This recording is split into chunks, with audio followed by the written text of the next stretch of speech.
Hello दोस्तों, daily answer writing के day 11 में आपका स्वागत है।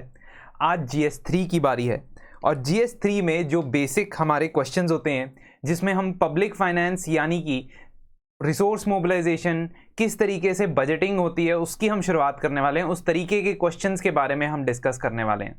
आज का जो क्वेश्चन है वो प्रीवियस ईयर क्वेश्चंस हैं, 2019 के अंदर पूछा गया सवाल है और इसमें हम ट्राई करेंगे कि 250 वर्ड्स के अंदर हम ये सम अप कर पाएं कि liberalisation, privatisation, globalisation, LPG reforms जो 1991 के बाद आए थे या 1991 के बाद फेज वाइज हमने भारत की अर्थव्यवस्था में, इकोनॉमी में स्टार्ट किए थे, उनके बाद बजटिंग में जो पब्लिक एक्सपेंडिचर वाला जो सेगमेंट होता है। देखो, बजट में दो सेगमेंट होते हैं जनरली।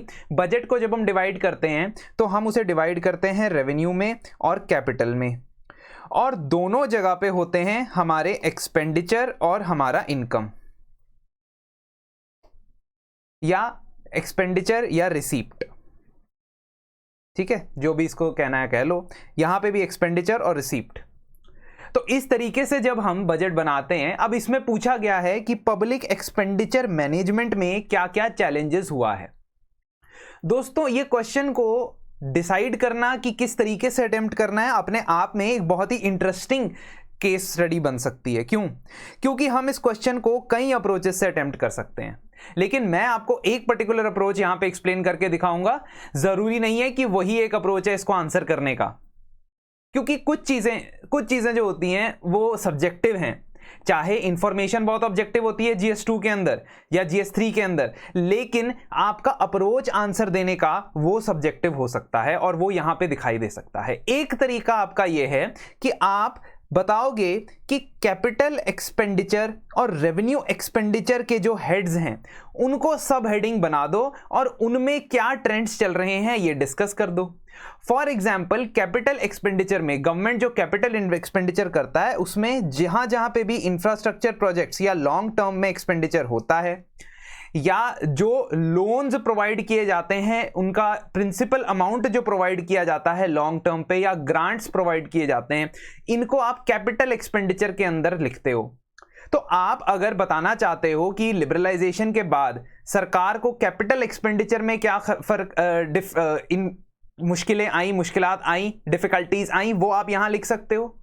और उसके बाद आप रेवेन्यू एक्सपेंडिचर के बारे में बात कर सकते हो। अब रेवेन्यू एक्सपेंडिचर में क्या क्या टॉपिक्स होते हैं? रेवेन्यू एक्सपेंडिचर में होता है pensions, salaries, interest payments, subsidy payments. तो आप इनको सब हेडिंग बना के एक पूरा आंसर बना सकते हो जिसमें कई सारे पॉइंट्स आपके मेंशन होंगे।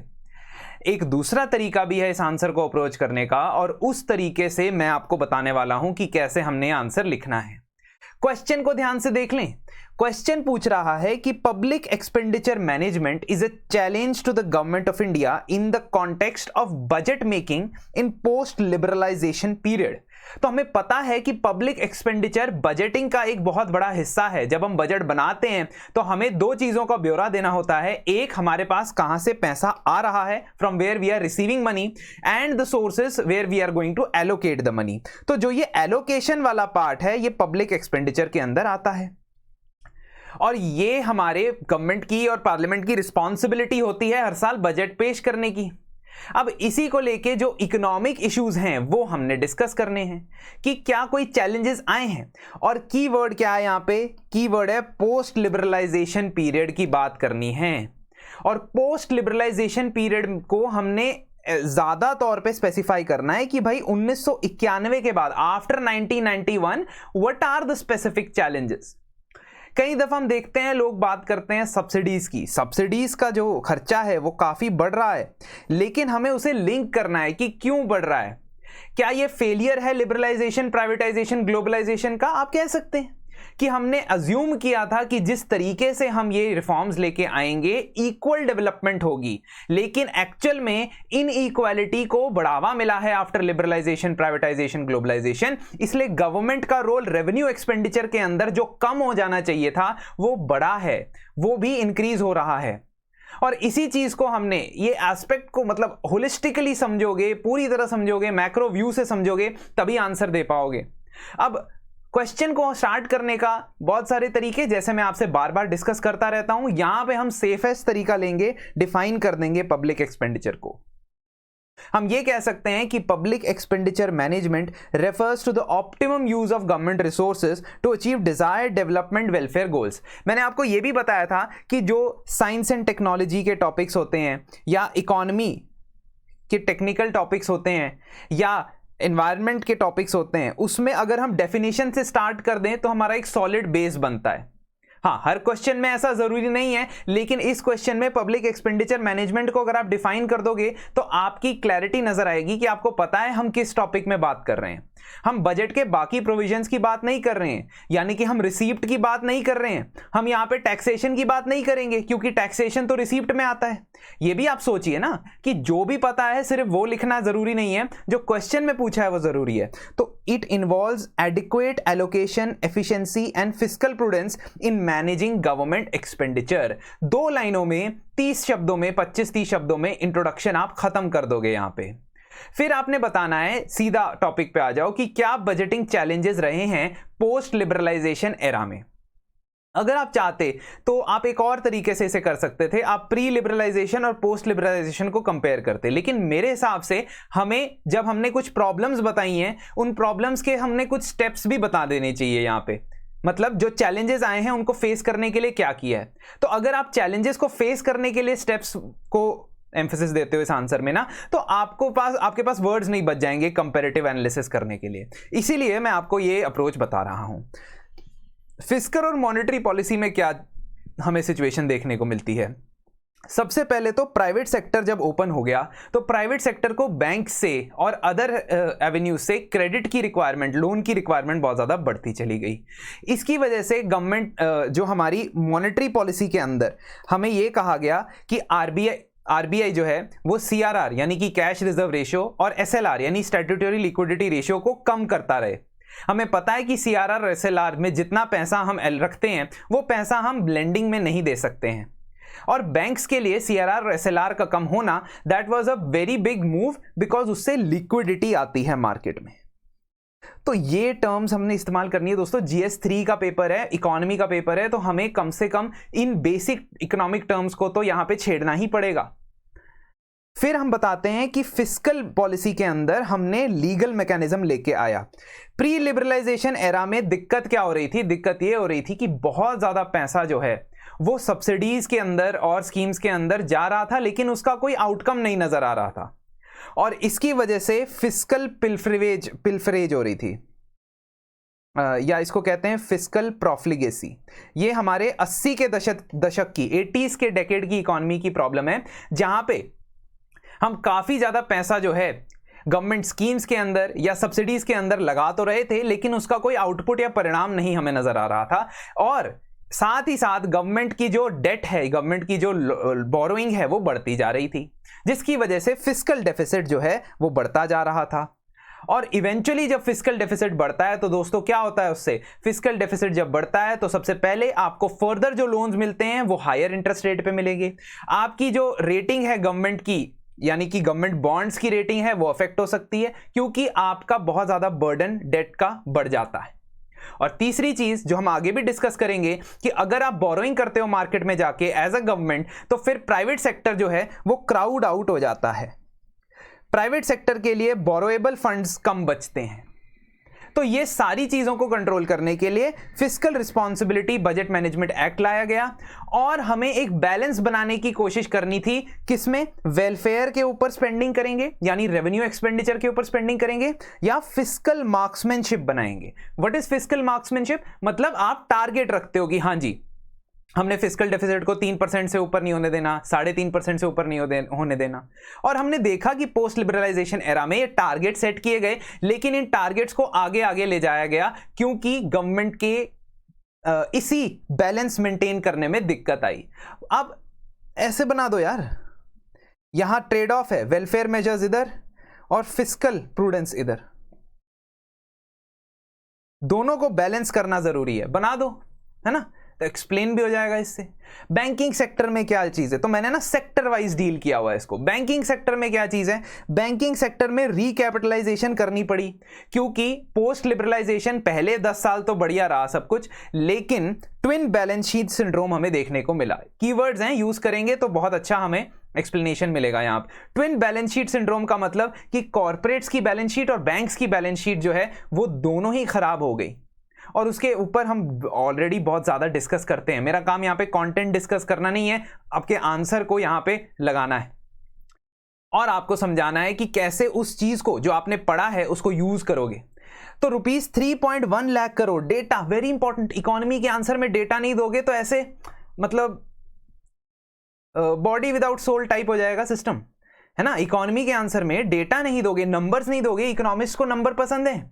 तो फिर आप अगर ये नहीं बताओगे कि 3.1 लाख करोड़ पिछले 5 साल में recapitalisation of public sector banks के अंदर इस्तेमाल हुआ है, यूज हुआ है, तो फिर आप जो है वो इस आंसर में अपना पॉइंट अच्छे से नहीं रख पाओगे। अब आपको पता है you given a figure 3.1 lakh crore in 5 years just for recapitalising public sector bank, क्योंकि उनकी बैलेंस शीट्स खराब हो गई।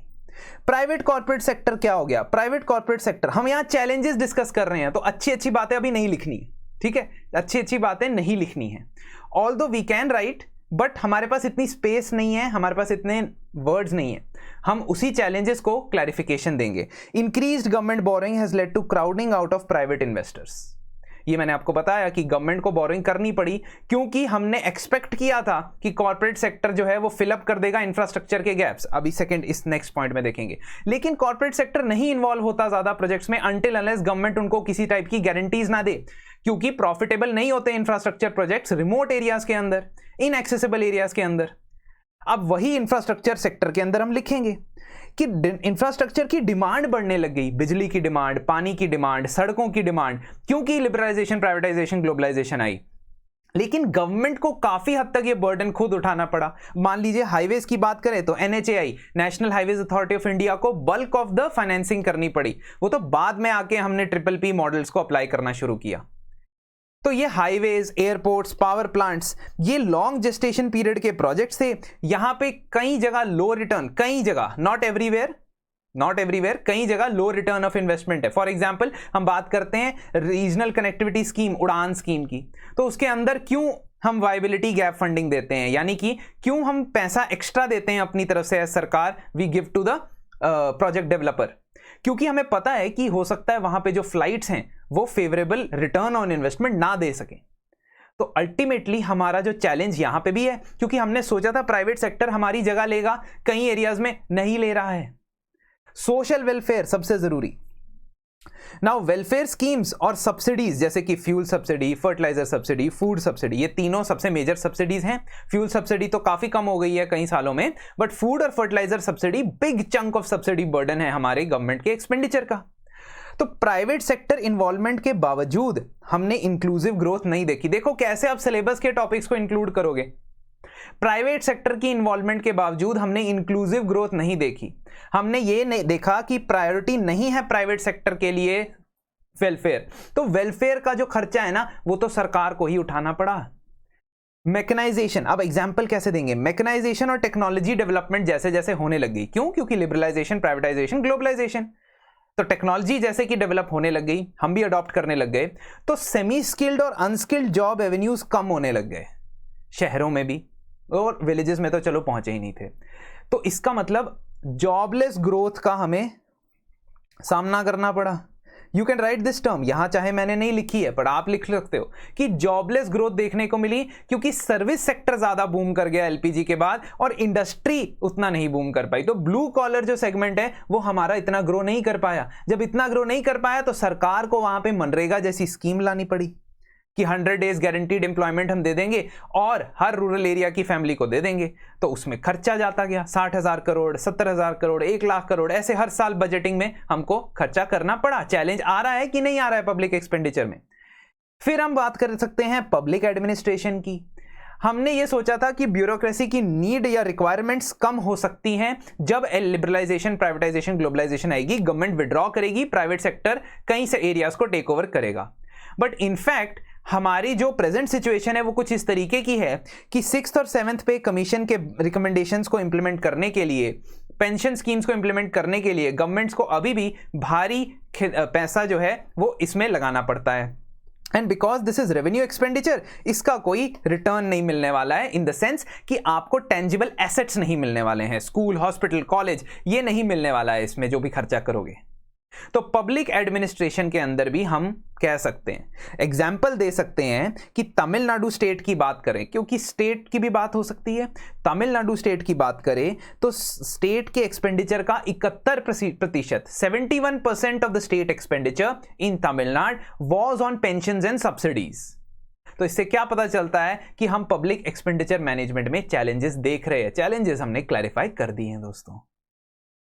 अब इसको ठीक करने के लिए कुछ स्टेप्स भी लिए गए। वी कैन मेंशन दो steps, but it will show that we have at least a positive outlook towards things, कि ऐसा नहीं है कि सब कुछ खराब ही खराब चल रहा है। हमने कुछ चीजों को ट्राई भी किया है, कुछ चीजें सक्सेसफुल भी रही हैं कुछ हद तक। तो अगर हम बजटिंग रिफॉर्म्स की बात करें तो आउटकम बेस्ड बजटिंग है ना, नॉन प्लान और प्लान का डिस्टिंक्शन जो हमने रिमूव किया, रेवेन्यू कैपिटल क्लासिफिकेशन को हमने ध्यान से रखा। और आप ये भी लिख सकते हो एग्जाम्पल कि लेटेस्ट बजट में जो कैपिटल एक्सपेंडिचर है वो बहुत ज़्यादा है, in fact it has increased to a certain percentage. इसमें बजट के फिगर्स का इस्तेमाल कर सकते हो। तो ये चीज़ें हमने इंप्रूव करने की कोशिश की हैं। डिसइन्वेस्टमेंट से सरकार ने पैसा कमाया है भाई, लगभग 2.8 लाख करोड़, जो टारगेट से थोड़ा कम माना जा सकता है। This the first Modi era Modi 1 में, ठीक है, not in the second one में डिसइन्वेस्टमेंट के टारगेट्स अभी थोड़े से हिले हुए हैं because of the Covid, but हो सकता है दे विल रिकवर। तो डिसइन्वेस्टमेंट जिसके अंदर हम पब्लिक सेक्टर एंटरप्राइजेस के शेयर्स को प्राइवेट सेक्टर में बेचते हैं या उससे पैसा जो है वो इनकॉर्पोरेट करने की कोशिश करते हैं, स्ट्रेटेजिक डिसइन्वेस्टमेंट के ऊपर भी अब ज़्यादा फोकस हो रहा है। फिर हमने एक मैनेजमेंट इंफॉर्मेशन सिस्टम की तरह PFMS, public finance management system को इनकॉर्पोरेट किया। यह भी पोस्ट लिबरलाइजेशन एरा में हुआ, जिससे सब्सिडीज का लीकेज, स्कीम्स के अंदर जो पैसा दिया जाता है उसका लीकेज, उसको चेक करने की हमने मुहिम उठाई ताकि पैसा बचाया जाए। हमने एक्सपेंडिचर साइड को एक्सप्लोर करना है इस आंसर में। यह बात आपने हमेशा याद रखनी है, क्योंकि आपसे पूछा एक्सपेंडिचर है। हम टैक्सेशन के बारे में बात कर सकते थे, बजट में और भी बहुत चीजें होती हैं, लेकिन हमने नहीं की है यहाँ पे, क्योंकि वर्ड्स भी कम होते हैं और हमें फोकस करना है क्वेश्चन पे। आखिर में there have been several suggestions public debt management authority को बनाने के लिए। तो आरबीआई के साथ तो अभी आरबीआई के अंदर एक अलग अटैच्ड ऑफिस है पीडीएमए, लेकिन आगे जाके दे हैव बीन डिस्कसिंग कि किस तरीके से गवर्नमेंट का जो डेट है, गवर्नमेंट की जो बोरोइंग है, उसके लिए एक अलग अथॉरिटी बननी चाहिए। और ये काम हम आरबीआई को नहीं दे सकते। रीजन, आरबीआई एक खुद से दो फंक्शन ऐसे नहीं कर सकता जो आपस में कॉन्ट्राडिक्ट करते हो। आरबीआई को यह इंश्योर करना होता है कि गवर्नमेंट को कम इंटरेस्ट रेट पे पैसा मिले, because RBI is banker to the government. और आरबीआई ये साथ साथ ये नहीं इंश्योर कर सकता कि गवर्नमेंट कम डेब्ट ले, गवर्नमेंट बोरोइंग कम करे। ये दोनों आपस में कॉन्ट्राडिक्टरी हैं, इसीलिए ये एक अलग इंडिपेंडेंट अथॉरिटी को दे देना चाहिए जिसका नाम है पीडीएमए। ठीक है, नाउ फाइनली जब आप इसको कंक्लूड करोगे, एक आधा सजेशन बीच में डाल दो। तो अगर हम डिस्कस करते हैं रिगार्डिंग एलपीजी रिफॉर्म्स, और एलपीजी रिफॉर्म्स के बाद पब्लिक एक्सपेंडिचर मैनेजमेंट में क्या क्या इश्यूज आए हैं, तो हम बता सकते हैं कि एक इंडिपेंडेंट फिस्कल काउंसिल बना दी जाए, जिसकी recommendation N K Singh FRBM review committee ने भी दी थी, फाइनेंस कमीशन ने भी दी थी, जिसका काम सिर्फ ये होगा कि हम एक रोड मैप तैयार करें कि पब्लिक एक्सपेंडिचर को बेस्ट एलोकेशन कहां देनी है। क्योंकि अल्टीमेटली ये है क्या, पहले हमने इंट्रोडक्शन में बताया था कि एसेट क्रिएशन में, सोशल सेक्टर में एसेट्स क्रिएट करने के लिए, स्किल डेवलपमेंट के लिए, हेल्थ के लिए, एजुकेशन के लिए जितना पैसा जा सके, और मल्टीप्लायर सेक्टर्स के अंदर जितना पैसा जा सके वो हमें करना चाहिए, और रैशनलाइज कर देना चाहिए कुछ चीजों को, जैसे सब्सिडीज को। यहां बिमल जलान कमेटी ने भी यही कहा था। तो अल्टीमेटली $5 ट्रिलियन इकोनॉमी को पाने के लिए 2047 तक एक डेवलप्ड नेशन बनने के लिए हम ये स्टेप्स उठा सकते हैं, और यहां तक हम एक पॉजिटिव आउटलुक पे इस आंसर को क्लोज करेंगे। तो दोस्तों आज के सेशन में इतना ही, डिस्कशन काफी है। आप अपने पॉइंट्स भी बताएं जो आप इसमें ऐड करना चाहेंगे, उससे आप डिस्कस करें कमेंट सेक्शन में, क्योंकि डिस्कशन से ही ये बात आगे बढ़ती है, हमें कुछ पॉइंट दूसरे बंदे के पर्सपेक्टिव से भी समझ आते हैं। हो सकता है आपके पास मेरे से ज्यादा पॉइंट हो, तो अच्छी बात है, आप इसे डिस्कस करेंगे तो अपने आंसर में इनकॉर्पोरेट कर पाएंगे। देखो अल्टीमेटली तो सबका जो है बेनिफिट होना चाहिए जो भी इस वीडियो को देख रहा है। तो इसी के साथ आज का सेशन खत्म करते हैं दोस्तों, नेक्स्ट सेशन में मुलाकात करेंगे।